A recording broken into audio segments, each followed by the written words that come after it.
Sinhronizovano plivanje je veoma zahtjevan i težak sport, tako da bi se jedna koreografija, pa čak i figure uvježbale treba zaista dosta vremena, tako da takmičenja nismo imali, a ono što trenutno radimo, odnosno već neki duži period, zašto se pripremamo, jeste predstojeći dan sinhronizovanog plivanja. Djevojčice uvježbavaju, aktivno rade na uvježbavanju koreografije koja će biti predstavljena 3.6. Bilo bi poželjno na neki način da sve to bude dosta masovnije, kako bi se mogle na neki način formirati grupe u skladu sa starosnim kategorijama djevojčica. Bilo bi i njima lakše. Jedini preduslov je da djevojčica zna da pliva. U stvari mi sad kažemo djevojčice, ali zaista ako neki dječak želi da se pridruži, vrata su mu otvorena. Sve je komplikovano, zahtjevno, ali treningom se može sve postići.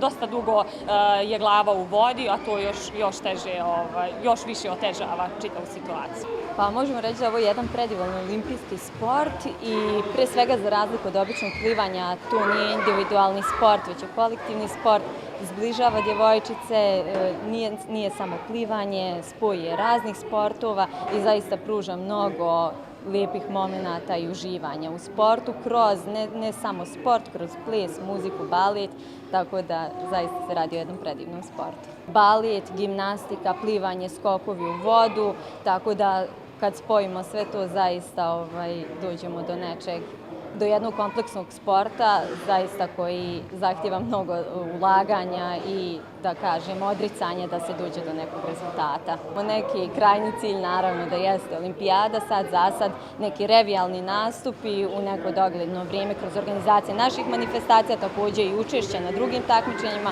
Lijepo mi je to dobro zato što sinhronizovano plivanje uključuje rad svih mišića u tijelu i razvija se cijelo naše tijelo kroz treniranje. Voljela bi da idem na takmičenja i da postanem možda profesionalni sinhroni plivač, pa sad vježbom i treniranjem nadam se da ću to postići.